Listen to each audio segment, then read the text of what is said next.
Hello everyone, कैसे हो आप सब लोग। I hope everyone is great. सबसे पहले तो बेटा आप सभी लोगों का स्वागत है साइंस दीवाने के इस ब्यूटीफुल से चैनल पे।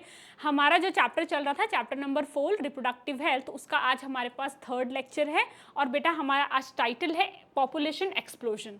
ठीक है, अभी तक हमने क्या पढ़ा? अभी तक हमने इंट्रोडक्शन वाला सेक्शन पढ़ा था कि इस चैप्टर में हमको क्या क्या पढ़ना है, और हमने दूसरे लेक्चर में पढ़ा था बेटा कि किस तरीके से हम पॉपुलेशन को रोक सकते हैं, है ना। और हमने बहुत सारे एस्पेक्ट्स पढ़े थे कि किस तरीके से सोसाइटी में हम लोग रहते हैं, किस तरीके से हमको रहना चाहिए सोसाइटी में, किस तरीके से हम बर्थ कंट्रोल कर सकते हैं, सरकार ने क्या क्या करा पॉपुलेशन को रोकने के लिए।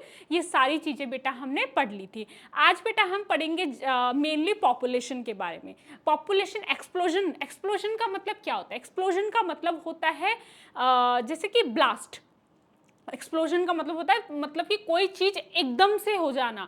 तो पॉपुलेशन एकदम से बढ़ गई बेटा, है ना। आप देखोगे, मैं आपको कुछ डेटा भी बताऊंगी जो एनसीईआरटी में दे रखा है, उसके हिसाब से आप देखोगे कि किस तरीके से मतलब 5, 7, 10 सालों में ही पॉपुलेशन एकदम से बहुत मतलब इतनी तरीके से इतनी तेज इंक्रीज हुई है, इतना तेज इंक्रीमेंट हुआ है कि आपको लगेगा या फिर मतलब देखने वाले को लगेगा कि ये तो मतलब ऐसा है कि एक्सप्लोजन होता है, जैसे कि एकदम से पता ही नहीं चलता। इस तरीके से इस चीज में इंक्रीमेंट हुआ है।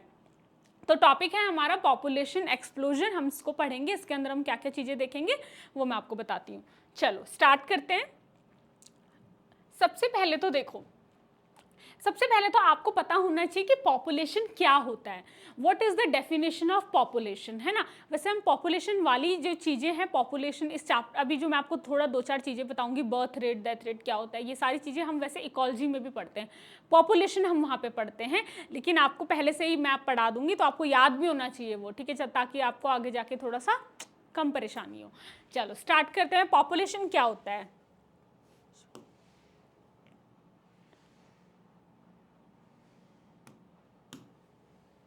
ठीक है,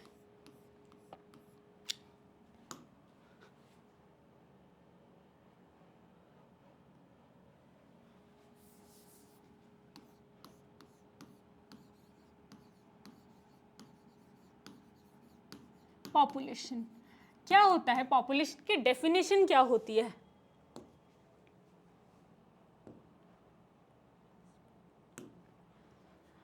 total number of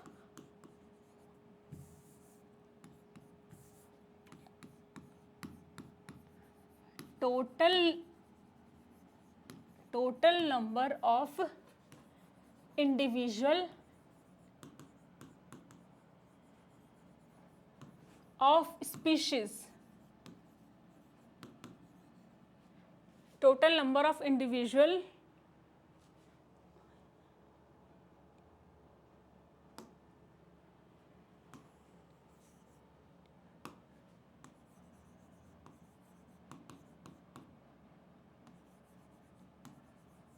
total number of individual of species present, total number of individual of species present at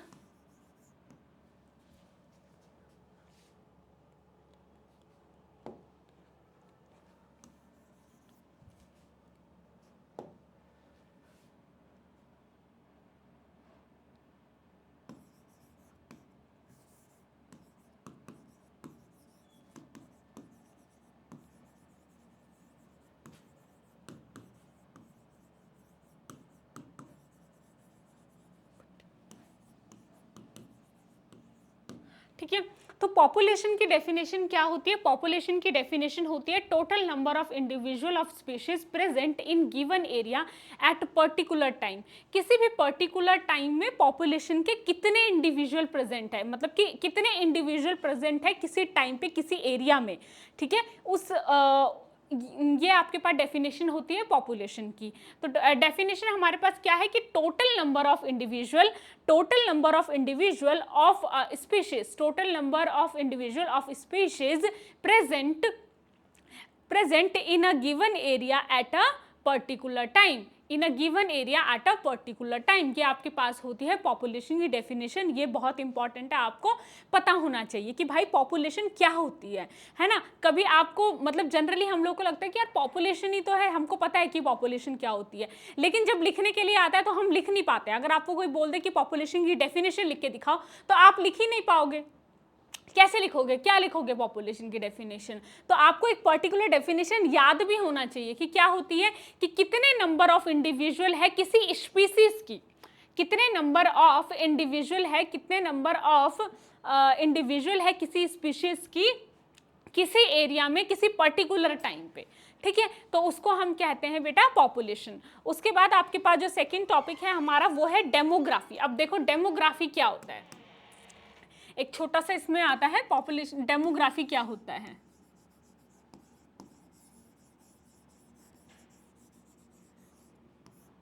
demography भी आपको पता होना चाहिए क्या होता है।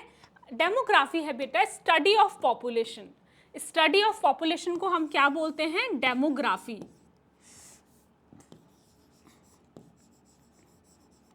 Study of population, study of population को आप क्या बोलोगे, डेमोग्राफी। मतलब स्टडी ऑफ पॉपुलेशन को क्या बोलते हैं, एक वर्ड अगर हम इसको देते हैं तो हम इसको बोलते हैं डेमोग्राफी। एक चीज इसमें और हम देखते हैं कि यूनिट ऑफ पॉपुलेशन क्या होती है। Unit of population, unit of population क्या होती है? तो यूनिट ऑफ पॉपुलेशन क्या होती है बेटा, इंडिविजुअल। क्या होती है,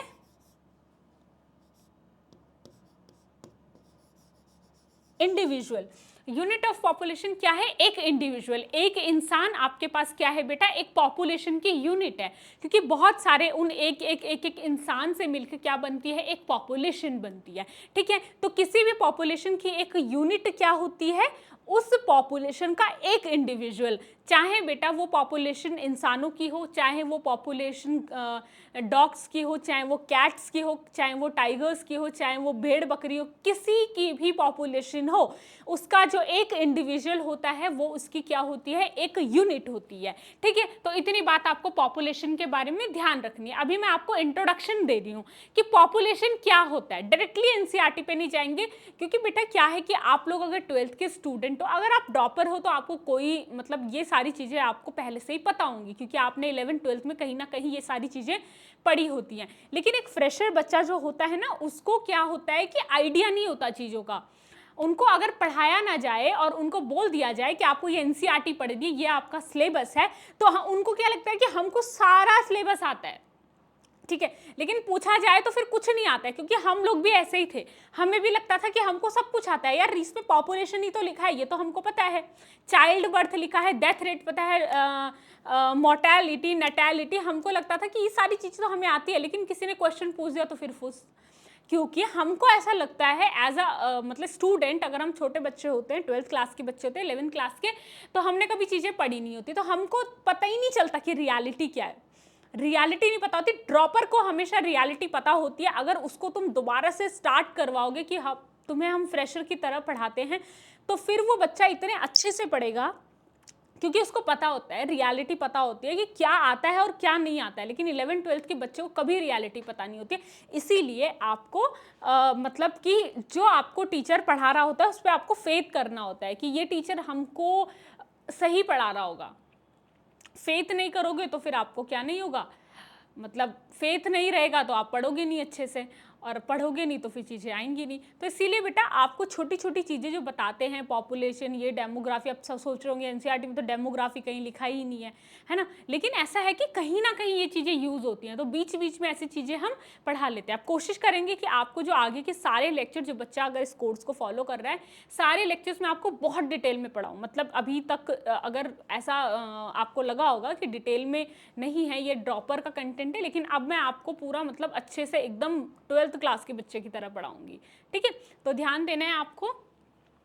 डेमोग्राफी, यूनिट ऑफ पॉपुलेशन क्या होती है, कोई भी उस पॉपुलेशन का एक इंडिविजुअल लेते हैं और वो हमारे पास क्या होता है, उस पॉपुलेशन का यूनिट होती है। ठीक है, आई होप आपको समझ आ रहा होगा। नेक्स्ट हम देखते हैं बेटा अब हम देखते हैं कि आपके पास पॉपुलेशन एक्सप्लोजन हम पढ़ रहे हैं। एक्सप्लोजन का मतलब वही है कि तेजी से किसी चीज का बढ़ जाना, ठीक है। अब तेजी से किसी चीज का बढ़ जाना, तो यहाँ पर तेजी से क्या बढ़ रही है? पॉपुलेशन बढ़ रही है। कैसे पता चलता है कि पॉपुलेशन तेजी से बढ़ रही है?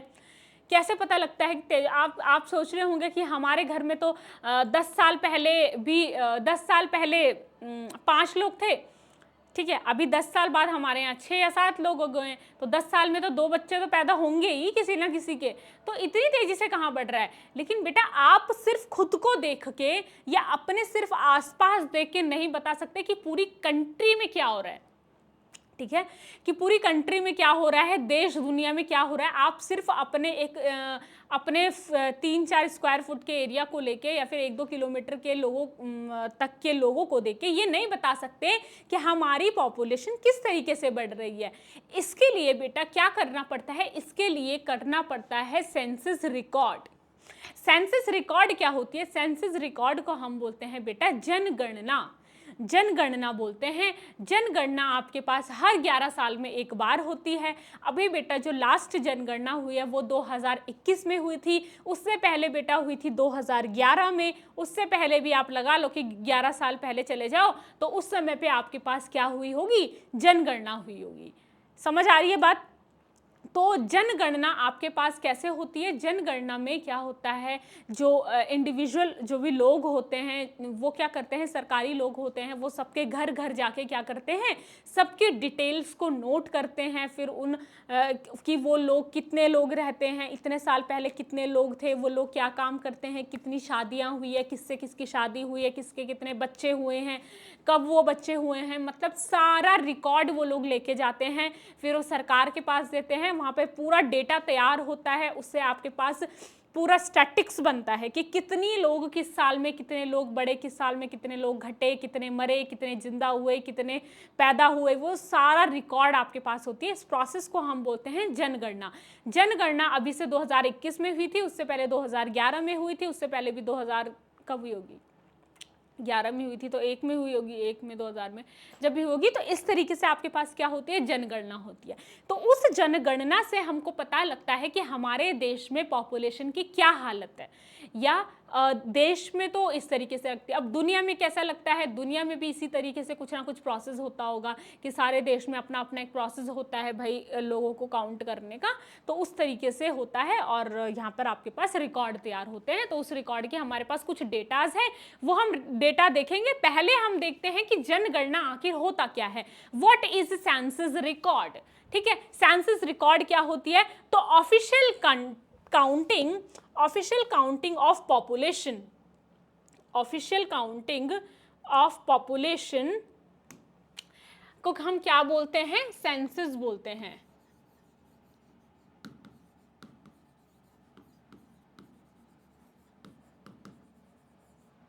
Official counting of population,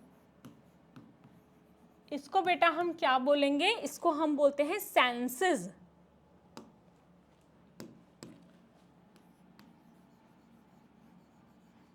census बोलते हैं, ठीक है। Official counting of population, population की ऑफिशियल काउंटिंग, ठीक है। ऑफिस के लोग होते हैं, वो ऑफिशियल लोग होते हैं, वो जाके काउंटिंग करते हैं, फिर उसका रिकॉर्ड तैयार होता है। अंडरटेकन एवरी 10 ईयर, कितने ईयर में होता है?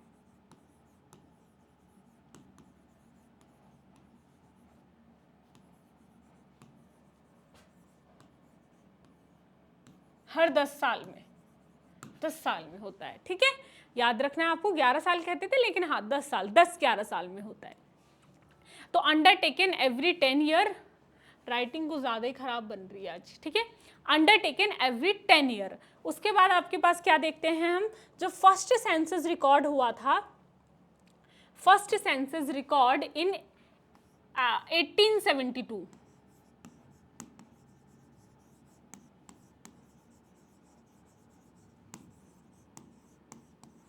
फर्स्ट सेंसस रिकॉर्ड हुआ था आपके पास 1872 में। कब हुआ था? 1872 में पहली जनगणना हुई थी भारत में, ठीक है। उसके बाद लास्ट सेंसस रिकॉर्ड कब हुआ है आपके पास?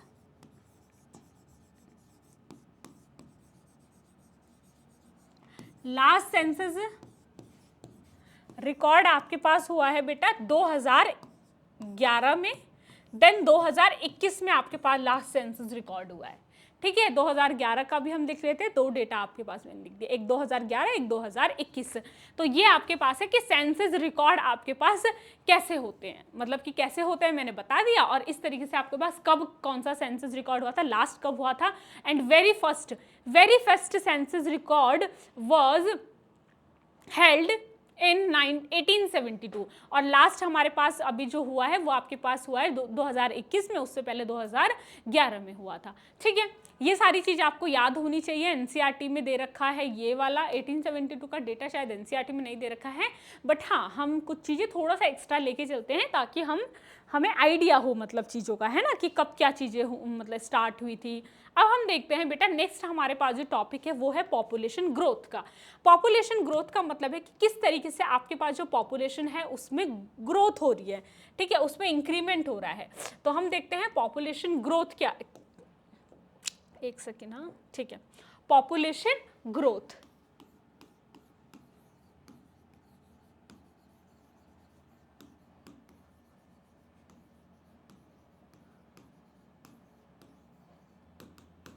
पॉपुलेशन ग्रोथ, अब पॉपुलेशन ग्रोथ आपके पास क्या होती है, देखो बेटा,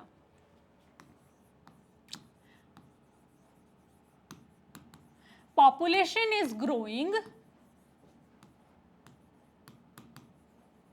with an alarming rate.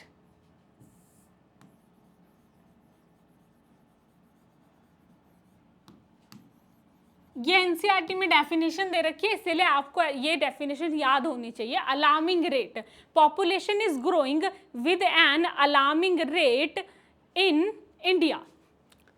India में बेटा जो है वो पॉपुलेशन क्या है, अलार्मिंग का मतलब है बहुत ही सतर्क रहने वाली चीज, मतलब कि इस तरीके से हो रही है कि हम लोगों को सतर्क रहना पड़ेगा कि किस तरीके से हमारी पॉपुलेशन इतनी ज़्यादा ग्रो हो रही है। आप देखोगे जब आप डेटा में आपको दिखाऊंगी तो आप देखोगे कि किस तरीके से पॉपुलेशन इतनी ज़्यादा रेट पे क्या हो रही है बेटा, ग्रो हो रही है। ठीक है,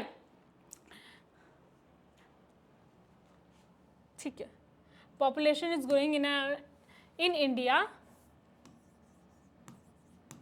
as well as in world.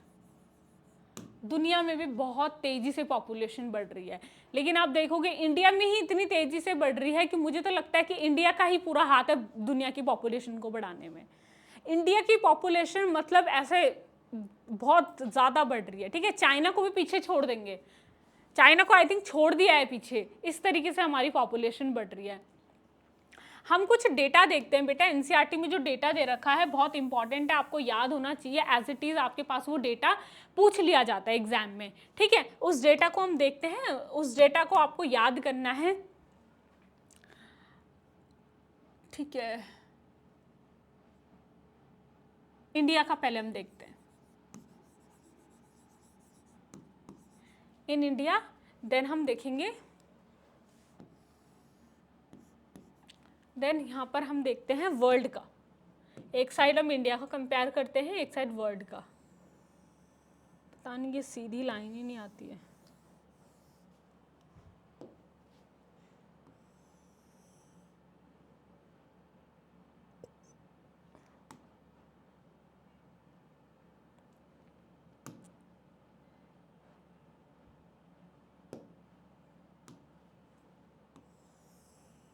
Oh yes,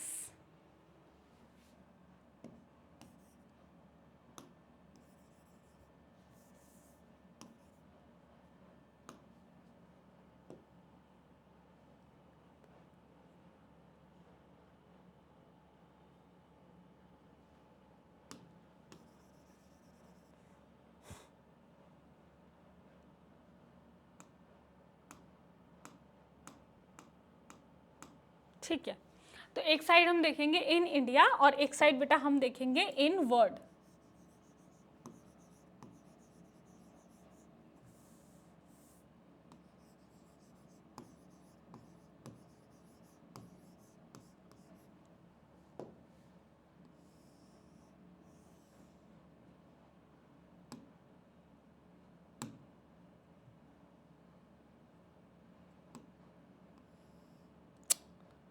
क्या हो रहा है ये?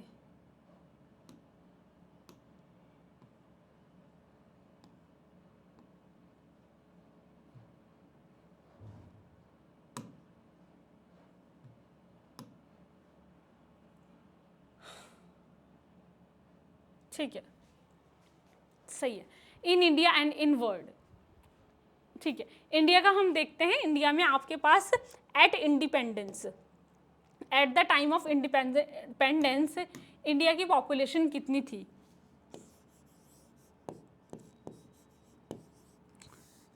या हम लिख देते हैं एट इंडिपेंडेंस।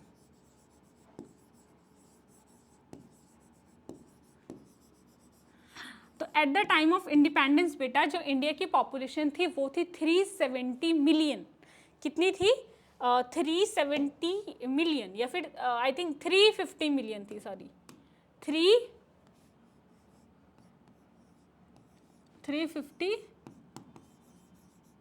मिलियन। कितनी थी इंडिया की पॉपुलेशन? 350 मिलियन। उसके बाद बेटा जो सेंसस रिकॉर्ड हुआ था वो हुआ था 2000 में, ठीक है, एट 2000 के समय पे बेटा जो इंडिया की जो पॉपुलेशन थी वो आप देखोगे कि कितनी इस तरीके से ग्रो हुई है। कितनी थी? Close to 1 billion, close to 1 billion. 350 million से 1 बिलियन पॉपुलेशन पहुंच गई थी 2000 में, इंडिपेंडेंस के बाद। इंडिपेंडेंस कब हुआ था हमारा? 1947 में जब देश आज़ाद हुआ था, तो उसके बाद आप देख लो 2000 में 1 बिलियन पहुंच गई थी। और फिर आप देखोगे कि एट 2011 जब आपके पास जो लास्ट, इसके बाद जो सेंसस रिकॉर्ड हुआ था लास्ट टू लास्ट 2011 में, इंडिया ने सबके छक्के छुड़ा दिए। ये बेटा आपके पास हो गई थी 1.2 बिलियन। बहुत बड़ा नंबर होता है ये, आप सोच रहे हो 0.2 ही तो बड़ा है, बहुत बड़ा नंबर है ये, ठीक है। पॉपुलेशन की ग्रोथ के हिसाब से देखें तो ये बहुत ज़्यादा बड़ा नंबर है। उसके बाद आप देखो कि वर्ल्ड की पॉपुलेशन आपके पास कितनी थी। वर्ल्ड की पॉपुलेशन का जो डेटा है वो है हमारे पास इन 1900, ठीक है, इन 1900, इन 2000, और आपके पास एक और डेटा हमारे पास है इन 2011। तो आपके पास इन 1900 बेटा जो वर्ल्ड की पॉपुलेशन थी वो थी 2 बिलियन। कितनी थी वो? 2 बिलियन। 2000 में बेटा ये 2 बिलियन से आपके पास हो गई 6 बिलियन, और 2011 में ये हो गया आपके पास 7.2 बिलियन, और ये आपके पास NCERT का डेटा है।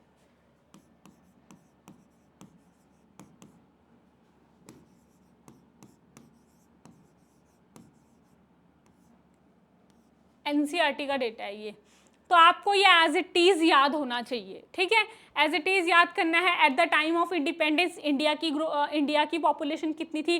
350 बिलियन। 2000 में इंडिया की पॉपुलेशन कितनी थी बेटा? 1.1 बिलियन, ठीक है। और बेटा 2011 में इंडिया की पॉपुलेशन कितनी हो गई? 1.2 बिलियन।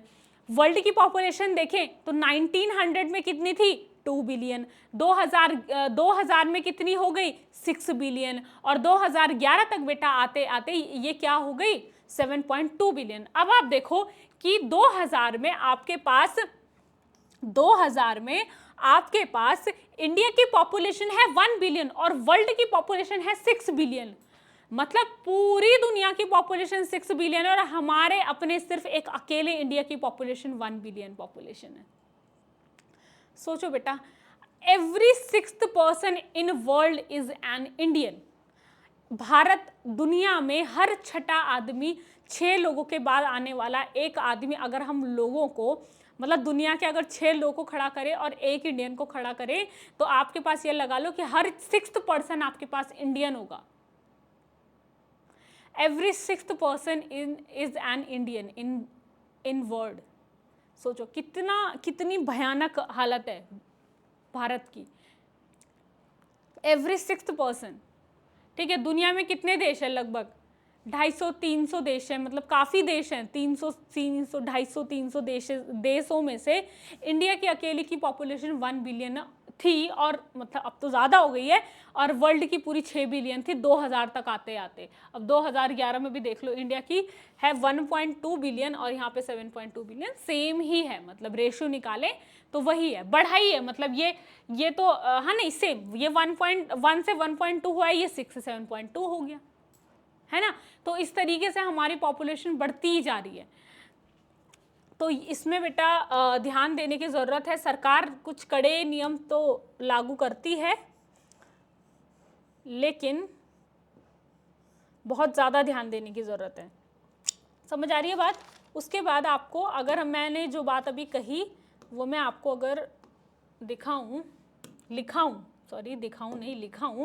तो हम कैसे लिखेंगे कि रेशियो ऑफ वर्ड, ठीक है। अगर हम रेशियो देखें कि ratio of word and India's population,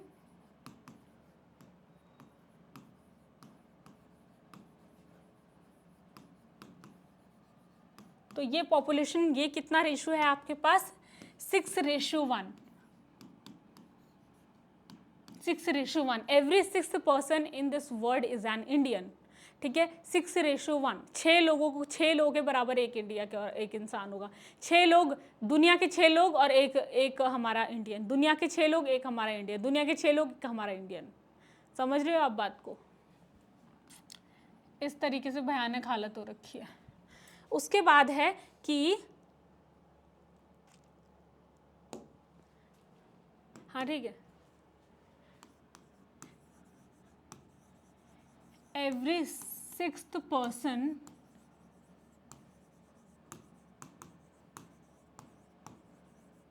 in world is an Indian. ये बात भी मैंने आपको बता दी कि हर 6th पर्सन वर्ल्ड में क्या है बेटा? इंडियन है, ठीक है। अब हम देखते हैं टॉपिक कि पॉपुलेशन आपके पास किस चीज पे डिपेंड करता है। पॉपुलेशन ऑफ एनी कंट्री, कोई भी कंट्री ले लो, इज डिपेंड ऑन, किन किन चीज़ों पे बेटा किसी देश की पॉपुलेशन का बढ़ना और घटना डिपेंड करता है। कौन सी ऐसी चीज़ें हैं जिनसे हमें पता लगता है कि हमारे देश की पॉपुलेशन बढ़ रही है, या देश की पॉपुलेशन आपके पास कौन सी ऐसी चीज़ है जिनसे आपके पास देश की पॉपुलेशन बढ़ती है, और कौन सी ऐसी चीज़ें हैं जिनसे बेटा देश की पॉपुलेशन जो है वो घटती है, ठीक है। तो इस बारे में हम बात करते हैं। चलो तो देखते हैं कि कौन कौन से ऐसे फैक्टर्स हैं आपके पास जिनसे आपको पता लगता है कि हमारे आसपास, हमारे देश में क्या हो रहा है, पॉपुलेशन में ग्रोथ हो रही है। तो सबसे पहला जो बेटा हमारे पास जो फैक्टर आता है वो है हमारे पास बर्थ रेट। क्या हम देखते हैं? बर्थ रेट, बर्थ रेट, ठीक है। बर्थ रेट किसका होगा? बर्थ रेट किसका होगा? ऑफ कोर्स नए बच्चे जो मतलब कि जो इंडिविजुअल पैदा होंगे, जो नए बेबीज का जो बर्थ होगा वो आपके पास बर्थ रेट का मतलब बर्थ रेट जो है उन पे डिपेंड करेगा। बर्थ रेट को बेटा हम एक और नाम देते हैं, वो नाम होता है हमारे पास नैटेलिटी। वो नाम आपके पास क्या है? नैटेलिटी। बर्थ रेट लिखा हो चाहे नैटेलिटी लिखा हो, इसका मतलब आपके पास सेम ही होता है, ठीक है। तो इसका मतलब है कि number of new born, number of new born पर 1000। क्या लिखते हैं हम इसके definition? Number of new born पर 1000 per year, number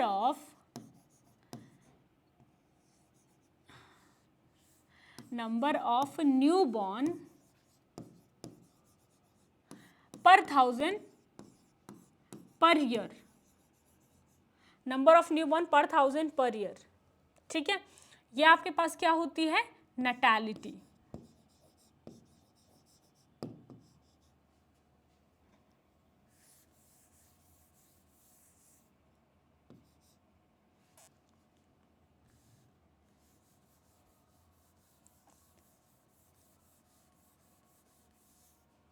number of newborn पर 1000 पर इंडिविजुअल, यहाँ पे आएगा बेटा इंडिविजुअल, नंबर ऑफ न्यूबॉर्न पर 1000 पर इंडिविजुअल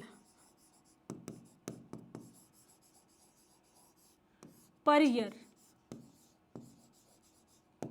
आपके पास नेटैलिटी या बर्थ रेट क्या होता है बेटा, कि कितने नंबर ऑफ जो बच्चे हैं वो पैदा हुए हैं हर 1000 बच्चों पे।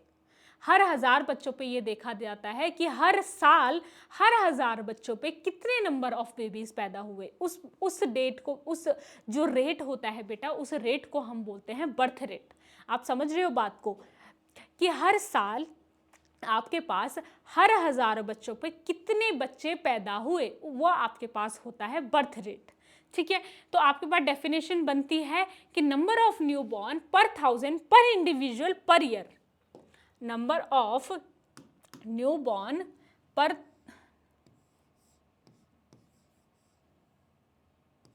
नंबर ऑफ न्यू बॉर्न पर 1000 पर इंडिविजुअल पर ईयर, इसको बेटा हम कहते हैं नेटैलिटी और बर्थ रेट। ठीक है, इसको हम कहते हैं बर्थ रेट। उसके बाद आपके पास जो दूसरा आता है हमारे पास फैक्टर, वो है हमारे पास डेथ रेट। डेथ रेट को हम एक और नाम देते हैं मोर्टेलिटी।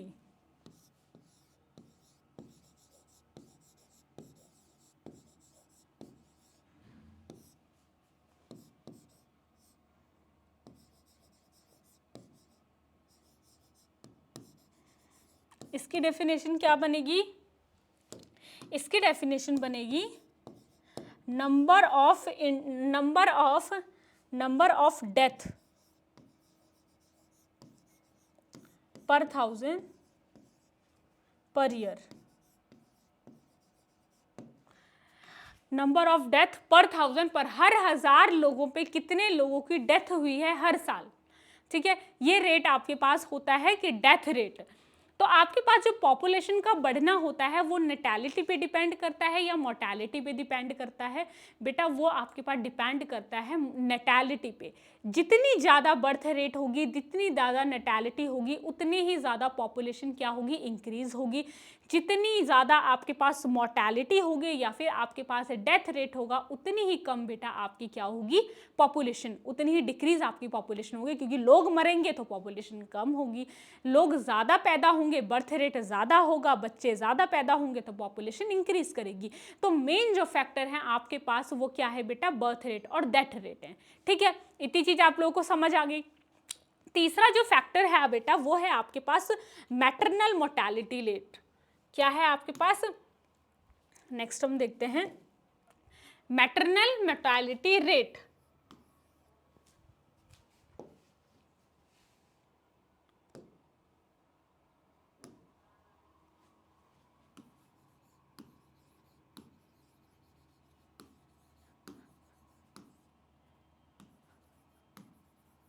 मैटरनल मोर्टेलिटी रेट, इसको हम बोलते हैं MMR.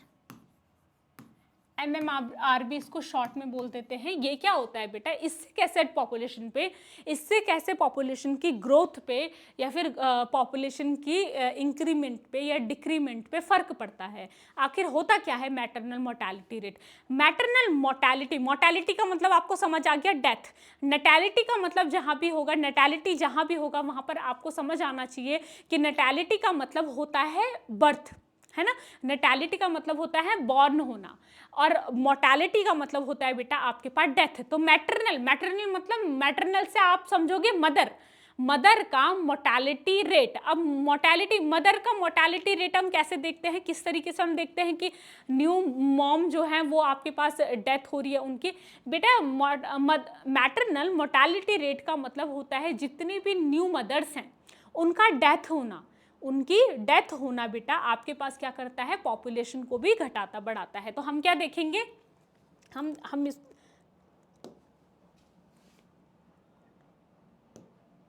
Maternal mortality rate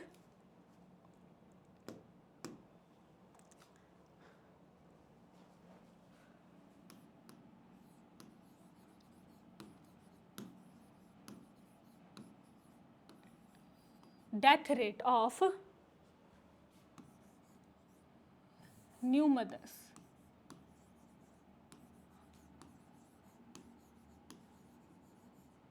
maternal mortality क्या होता है, death rate of new mother, जितनी भी नई माएँ मतलब नई माएँ बनी हैं, न्यू मदर्स जो होती हैं उनकी डेथ। क्योंकि बेटा ज़्यादातर क्या होता है, जो गांव वगैरह होते हैं जहाँ पे डॉक्टर्स फैसिलिटीज़ नहीं होती हैं, वहाँ पर क्या होता है कि मदर जब बच्चे को जन्म दे रही होती है तो उसकी डेथ हो जाती है। ठीक है, तो इससे भी बेटा हमें पता लगता है कि हमारा देश कितना डेवलप है ना, कितनी हमारे देश में फैसिलिटीज़ हैं, कितनी किसी जगह पे फैसिलिटीज़ है। इससे भी पता लगता है कि कोई बच्चा जन्म देते देते किसी मदर की डेथ हो जाती है। तो डेथ क्यों होती है, क्योंकि बेटा क्योंकि प्रॉपर फैसिलिटीज़ नहीं है, इंफ्रास्ट्रक्चर नहीं है ना, डॉक्टर्स नहीं है, नर्स नहीं है, हेल्पर्स नहीं है, मतलब मदर के लिए एक प्रॉपर फैसिलिटी नहीं है, वार्ड्स नहीं है। इस तरीके से अगर मतलब चीज़ें रहती हैं तो वहाँ पे क्या होती है, मदर का डेथ रेट इंक्रीज हो जाता है। न्यूली जो मदर्स होती हैं, न्यू मदर्स जो होती हैं, तो उससे भी पता चलता है कि आपके पास किस तरीके से पॉपुलेशन अफेक्ट हुई है। ठीक है, तो न्यू मदर की डेथ को बेटा हम कहते हैं MMR, मैटरनल मोर्टेलिटी रेट। एक हमारे पास फैक्टर और आता है, उसको बेटा हम कहते हैं इन्फेंट मोर्टेलिटी रेट। उसको हम क्या बोलते हैं, infant mortality rate.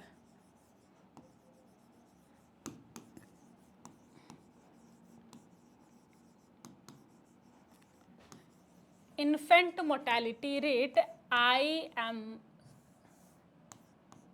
IMR। Infant mortality rate क्या होता है, इन्फेंट का मतलब छोटे बच्चे, जो 2 से 3 साल से छोटे बच्चे होते हैं उनको हम इन्फेंट बोलते हैं। ठीक है, या फिर जो बच्चे दूध पीते हैं मतलब उनको ज़्यादातर इन्फेंट बोलते हैं। 2 से 3 साल से छोटे बच्चों को हम इन्फेंट ही बोलते हैं।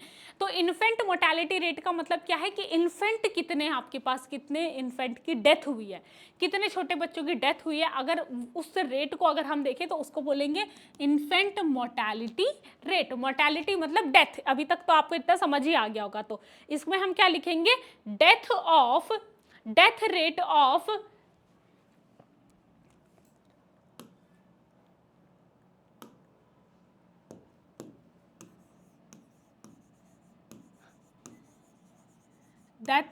Of newborn babies.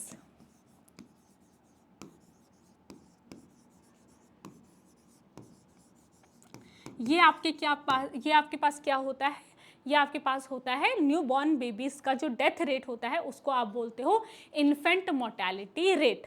इन सारी चीज़ों पे बेटा हमारा क्या करता है, हमारी पॉपुलेशन का इंक्रीमेंट और डिक्रीमेंट डिपेंड करता है। ठीक है, एक और चीज़ इसमें आ जाता है कि पीपल ऑफ रिप्रोडक्टिव एज। एक और फैक्टर इसमें हम पढ़ते हैं पीपल ऑफ रिप्रोडक्टिव एज। ठीक है, तो देखो पीपल ऑफ रिप्रोडक्टिव एज का मतलब क्या है। 5th फैक्टर हम इसमें देखते हैं, पीपल ऑफ रिप्रोडक्टिव एज।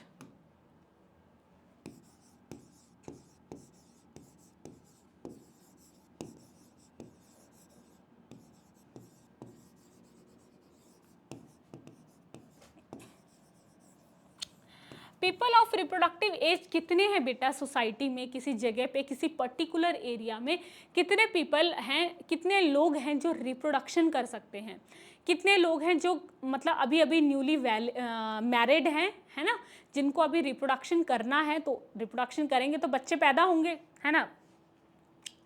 तो किसी जगह पे कितने लोग हैं जो रिप्रोडक्टिवली एक्टिव हैं, उस चीज़ से भी बेटा हमारे पॉपुलेशन की ग्रोथ पे फ़र्क पड़ता है। क्योंकि ऑफ कोर्स पॉपुलेशन बढ़ेगी, रिप्रोडक्शन होगा, बच्चे पैदा होंगे तो पॉपुलेशन बढ़ेगी। तो उस चीज़ पे भी हमारे पास डिपेंड करता है। एक होता है बेटा देखो बच्चे, 3 तरह के लोग हमारी सोसाइटी में हैं। एक है प्री रिप्रोडक्टिव एज, मतलब प्री रिप्रोडक्टिव वाले, एक होता है रिप्रोडक्टिव, एक होता है पोस्ट रिप्रोडक्टिव एज वाले।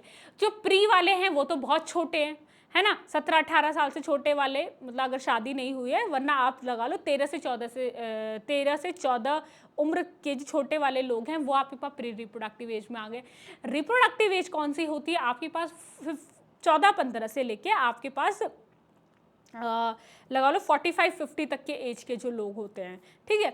और उसके बाद जो 50 के बाद वाले जो लोग होते हैं वो पोस्ट रिप्रोडक्टिव में आए। बहुत कम चांसेस हैं कि उसके बाद, मतलब नेग्लिजिबल चांसेस हैं कि उसके बाद रिप्रोडक्शन बहुत कम होता है या लोग करते हैं, वो बहुत कम होता है, तो उसको हम बोलते हैं पोस्ट रिप्रोडक्टिव एज, ठीक है। तो वो जो ओल्ड लोग हैं और जो नए बच्चे हैं उनमें वो आपके पास क्या है, उनमें सिर्फ बोझ उन्हीं के शरीर का है। तो वो रिप्रोडक्शन, वो बेटा सोसाइटी में उसको बढ़ाने को, क्या पॉपुलेशन को बढ़ाने में उनका उतना योगदान नहीं होगा जितना इनका होगा। जो रिप्रोडक्टिवली एक्टिव है, ये खुद तो है ही, लेकिन ये अभी बच्चे भी पैदा करेंगे।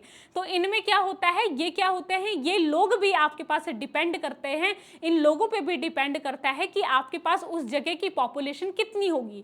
अगर आपके पास 20 लोग रिप्रोडक्टिवली एक्टिव हैं, उनमें से 10 मेल हैं 10 फीमेल हैं, तो उनके 40 बच्चे भी होते हैं। 20 लोगों के कितने बच्चे होंगे? 20 लोगों के 20 बच्चे होंगे, है ना।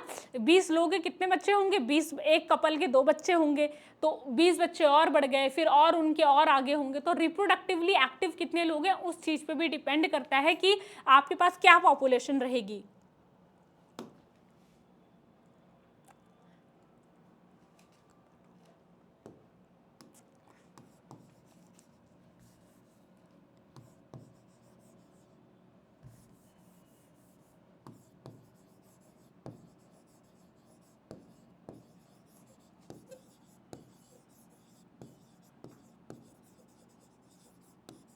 Capable of reproduction,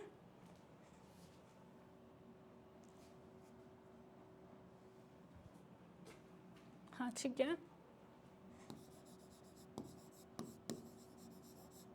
and contribute करते हैं टू पॉपुलेशन।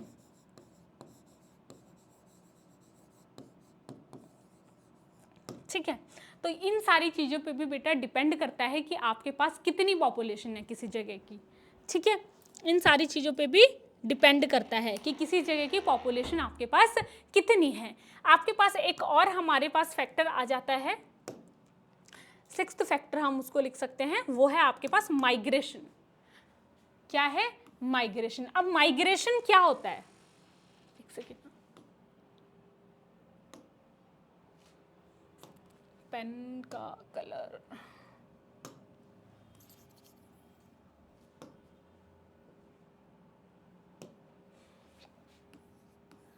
माइग्रेशन क्या है?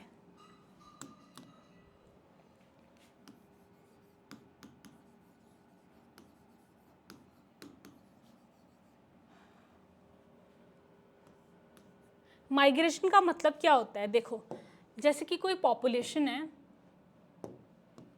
ये कोई पॉपुलेशन है,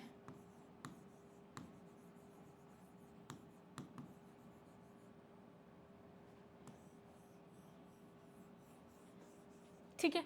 तो पॉपुलेशन के अंदर क्या हो सकता है कि या तो उस पॉपुलेशन में कुछ लोग ऐड हो सकते हैं, या फिर बेटा उस पॉपुलेशन से कुछ लोग बाहर जा सकते हैं, ठीक है। ऐड हो सकते हैं, एंटर कर सकते हैं, या एग्जिट हो सकते हैं। तो एंटर करेंगे किसी पॉपुलेशन में लोग, तो वहाँ की पॉपुलेशन बढ़ेगी। किसी पॉपुलेशन में अगर 20 लोग हैं, 5 लोग और आ गए तो पॉपुलेशन इंक्रीज होगी, है ना। और 20 लोग हैं, 5 लोग चले गए तो वहाँ की पॉपुलेशन क्या हो जाएगी? डिक्रीज हो जाएगी। तो इस जो कंसेप्ट को हम क्या कहते हैं? इस कंसेप्ट को बेटा हम कहते हैं माइग्रेशन। माइग्रेशन का मतलब होता है मूवमेंट। माइग्रेशन का मतलब क्या होता है? Movement from one place to another place. इस चीज़ को हम क्या बोलते हैं? माइग्रेशन बोलते हैं। तो पॉपुलेशन में क्या हो सकता है? या तो बेटा कुछ लोग आएंगे, अंदर आएंगे, उसको हम बोलेंगे इमिग्रेशन।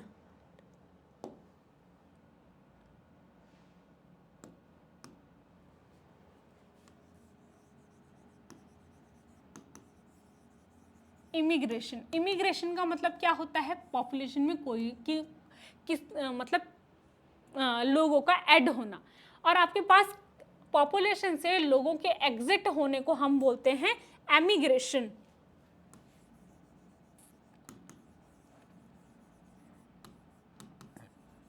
ठीक है, ये लोग, इमिग्रेशन का मतलब क्या होता है? इमिग्रेशन का मतलब होता है आपके पास addition of individual, addition of individual in population.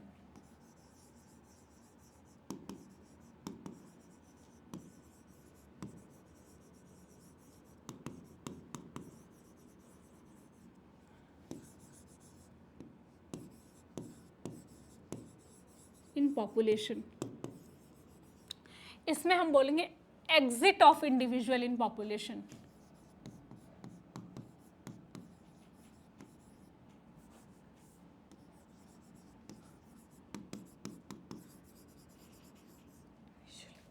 From population.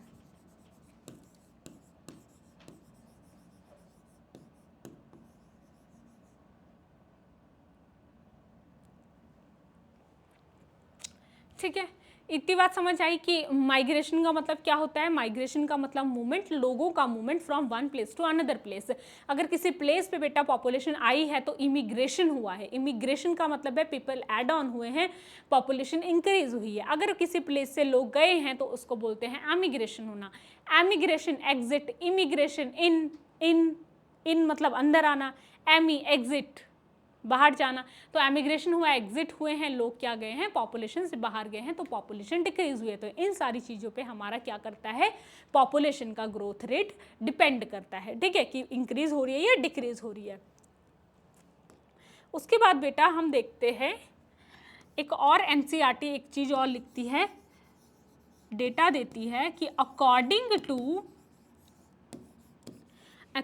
To census, according to census report of 2011, 2011 का ही डेटा देती है एनसीईआरटी, अभी 2021 का डेटा नहीं देती है। ठीक है, 2011 का ही डेटा देती है, तो हमको वही याद करना है। एनसीईआरटी में ज़्यादातर बातें 2011 को लेके हुई हैं, तो हमको 2011 का ही पढ़ना है। 21 का मत ढूंढ के पढ़ लेना, जो एनसीईआरटी में है, नई एनसीईआरटी में भी यही है, तो हमको यही पढ़ना है। समझ आ रही है बात? तो according to census report of 2011, new individual, sorry, our population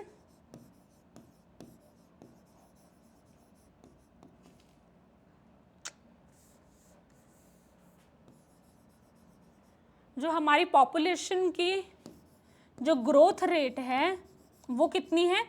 according to census report of 2011, our population growth rate, our population growth rate was less than 2%।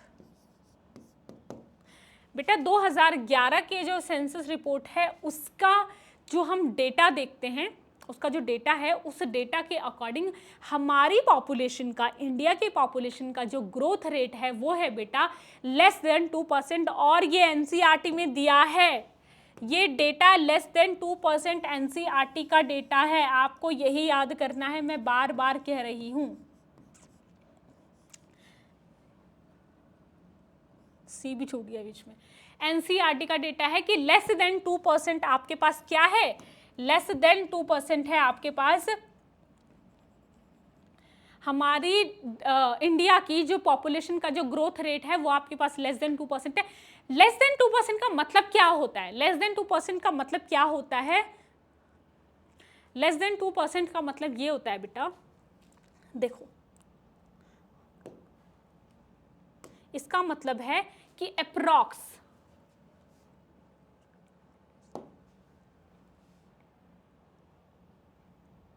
ठीक है, इसका मतलब है कि अप्रॉक्स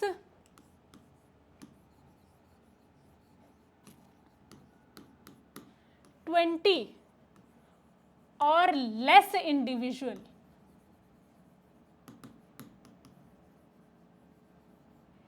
मतलब है कि अप्रॉक्स 20 या उससे कम कितने भी हो सकते हैं, क्योंकि 2% लिखा है ना, तो उससे कम बोला है लेस देन 2%। लेस देन 2% का मतलब है कि आपके पास लेस देन 2% का मतलब है कि 20 का अगर हम देखें तो 17 भी हो सकता है, 18 भी हो सकता है, 16 भी हो सकता है। तो आपके पास लेस देन 2% हम किस सेंस में बोलते हैं बेटा, हम लेस देन 2% हम लेते हैं 1000 के बेसिस पे। मतलब कि देखो अप्रॉक्स अगर हम 1000 के बेसिस पे देखें कि हम हर चीज़ को हम 1000 में वो करते हैं कि भाई हम जो पॉपुलेशन हम देख रहे हैं कि 1000 बच्चों पे कितने लोग पैदा हो रहे हैं तो उसको बर्थ रेट कह रहे हैं, 1000 बच्चे पे कितने बच्चे मर रहे हैं, 1000 लोग पे कितने बच्चे मर रही हैं तो उसको हम बोलते हैं डेथ रेट। तो उसी तरीके से हम लेते हैं कि 1000 लोगों पे कितने लोग इंक्रीज हो रहे हैं, 1000 लोगों पे कितने लोग इंक्रीज हो रहे हैं, उसको हम बोलते हैं बेटा, उस रेट को हम बोलते हैं कि इस परसेंट से हमारे पास लोगों में क्या हुआ है, इंक्रीमेंट हुआ है। जैसे कि आप बोलते हो कि लेस देन 2% हमारे देश की पॉपुलेशन इंक्रीज हो रही है, तो लेस देन 2% का मतलब क्या है कि अप्रॉक्स 20 और less than 20 individual are added. Less individual मतलब कि अप्रॉक्स 20 और less individual are added, approx 20 or less individual are added per thousand, are added per thousand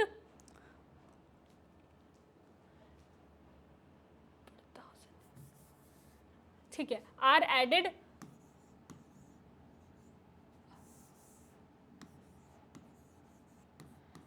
per 1000 individual।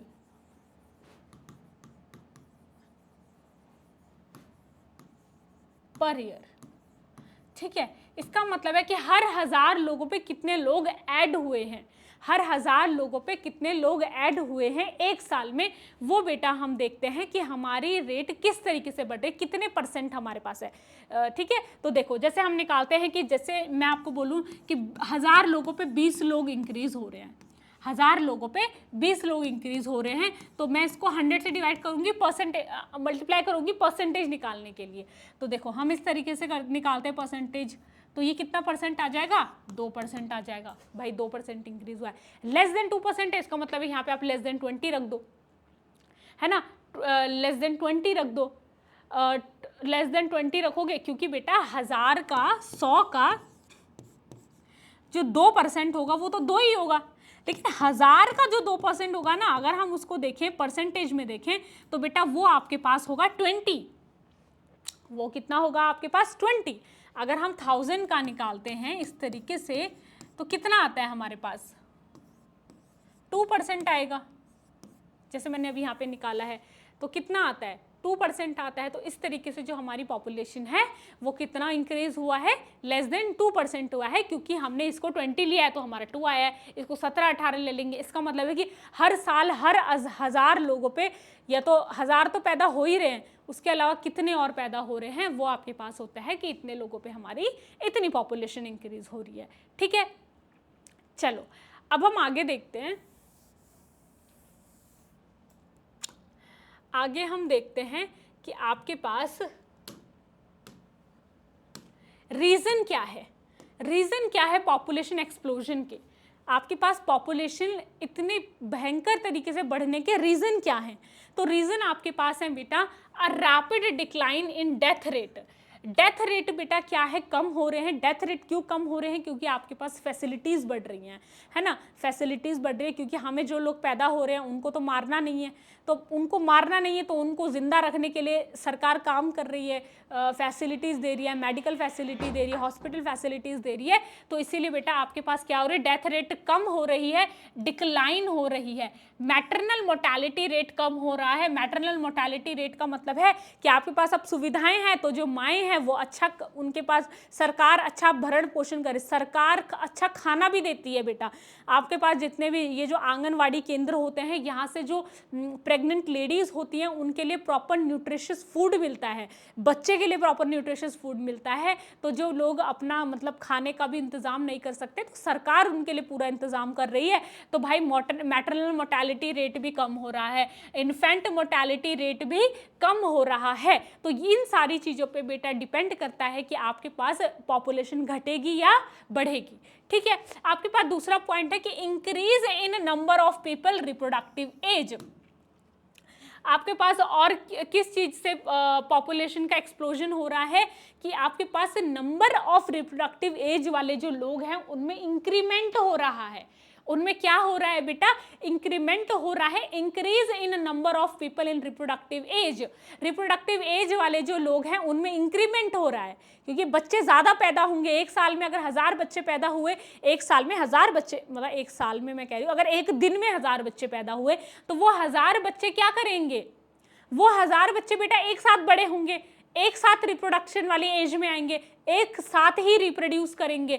लेकिन अगर बच्चे 1000 ना पैदा होंगे, 50 ही पैदा होंगे, तो वो 50 आएंगे रिप्रोडक्टिव एज में। तो डिपेंड कर रहा है ना, बच्चों के पैदा होने से भी डिपेंड कर रहा है कि पॉपुलेशन बढ़ेगी या घटेगी। ठीक है, तो वो सारी चीज भी डिपेंड करता है कि increase in number of people in reproductive age.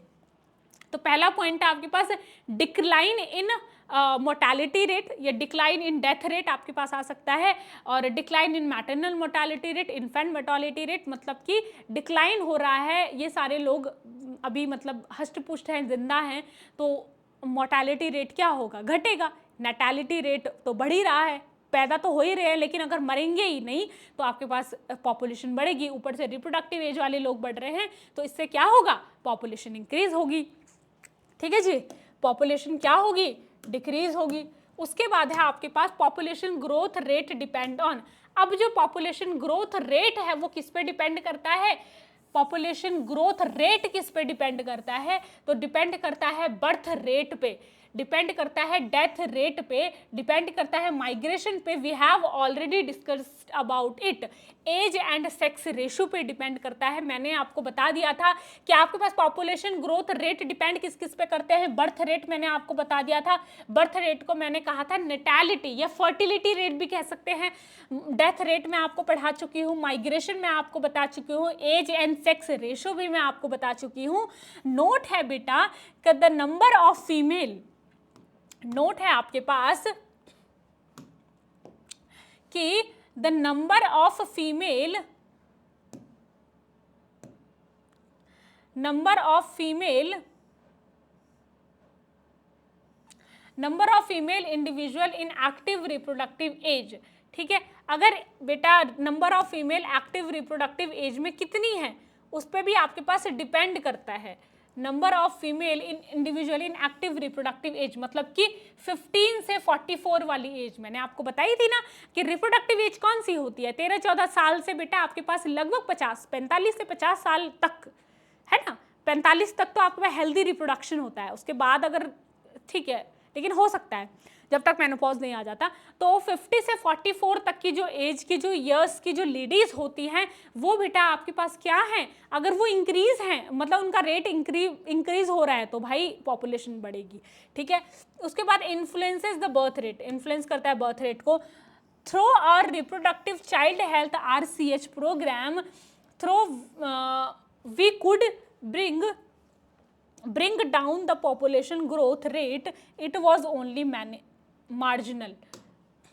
क्या लिखा है, through our reproductive child health programme, अपने RCH का जो प्रोग्राम्स हैं उनसे बेटा हम क्या कर सकते हैं, we could bring down the population growth rate, it was only marginal. ठीक है, तो हम क्या कर सकते हैं कि इसको क्या कर सकते हैं, हम इसको डिक्रीज कर सकते हैं। अभी ये मार्जिनल एज पे है तो हम इसको डिक्रीज कर सकते हैं। अगर बेटा बहुत ज़्यादा ही हो गया तो फिर कुछ नहीं किया जा सकता, फिर तो दिक्कत ही है। उसके बाद आपके पास आ जाता है, लास्ट आपके पास है the most important step to overcome the population. अब पॉपुलेशन को बेटा ओवरकम करने के लिए, कम करने के लिए हमारे पास जो मोस्ट इंपॉर्टेंट जो स्टेप्स हैं वो क्या हैं, वो आपके पास है बेटा मोटिवेट करना। NCERT की लाइंस हैं, बिल्कुल NCERT की लाइंस हैं, आपको बस ये ध्यान रखनी है, मैं आपको समझा रही हूँ, आपको NCERT से एज इट इज़ ये पढ़नी है। Motivate small families by using various contraceptive methods. Contraceptive methods का बेटा एक बड़ा टॉपिक है, वो हम अगली क्लास में स्टार्ट करेंगे, बहुत इंपॉर्टेंट है। जिसने बेटा वो क्लास नहीं देखी तो मतलब आप पूरा चैप्टर ही मत देखना फिर तो, फिर कोई फायदा नहीं है, क्योंकि क्वेश्चन वहीं से आता है, ऐसा नहीं है कि यहाँ से नहीं आते, लेकिन बेटा इंपॉर्टेंट है, 90% चांस है कि कॉन्ट्रासेप्टिव मेथड से ही क्वेश्चन आएगा, तो वो क्लासेस बहुत इंपॉर्टेंट है, ठीक है। तो motivate smaller family by using various contraceptive method, कि आप कॉन्ट्रासेप्टिव मेथड यूज करिए, आप अनवांटेड प्रेगनेंसीज मत कंसीव करिए, है ना, तो वो सारी चीजें हम स्मॉलर फैमिलीज को बता सकते हैं। You might have seen advertisement in the media as well as the post bills etcetera showing the babies happy child couple with 2 children with a slogan. Slogan क्या है बेटा, हम दो हमारे दो, आपने देखा होगा बहुत सारे V2R2, मतलब कि हम दो हमारे दो, हम कपल दो हैं, मम्मी पापा, हमारे बच्चे भी दो ही होंगे, तो इस तरीके के स्लोगन्स आप देखते होंगे, कहीं ना कहीं आपने देखे सरकारी हॉस्पिटल वगैरह में इस तरीके के स्लोगन्स भी होते हैं। Many couple mostly the young urban working one have even adopted and 1 child norm. बेटा जो पढ़े लिखे लोग हैं, वो शहरों में रह रहे हैं, अर्बन एरियाज में रह रहे हैं, वर्किंग हैं, क्योंकि ज़्यादा बच्चे वो नहीं पाल सकते, वर्किंग है ना, टाइम नहीं है बच्चों को देने का, बच्चों को पालने का, तो उन्होंने क्या है 1 चाइल्ड नॉर्म भी अपनाया, जो कि बहुत अच्छी बात है, ठीक है। उसके बाद है statutory raising of marriageable age of the female 18 year and that of male 21 years. Female की जो मैरिजेबल एज है वो 18 कर दी गई है, मेल्स के लिए 21 कर दी गई है। And incentive given to the couple with small families. Incentives का मतलब होता है बेटा, इंसेंटिव का मतलब होता है कि उनको कुछ फैसिलिटीज और एक्स्ट्रा प्रोवाइड करना जो आप दे रहे हो नॉर्मल लोगों को, उनको गवर्नमेंट जॉब में, उनको किसी और फील्ड में, मतलब कि उनको थोड़ा फ्रीडम दे देना कि आप इस तरीके से काम कर सकते हो, मतलब कि आपको थोड़ा सा हम छूट देंगे, तो इस तरीके से उनको इंसेंटिव्स देना, तो हम क्या कर सकते हैं, लोगों को मोटिवेट कर सकते हैं इस तरीके से कि भाई आप कम पॉपुलेशन करो, कम बच्चे पैदा करो, हम आपके लिए ये सारी चीज़ें करेंगे। तो बेटा that's all for today, signing off for today, thank you so much.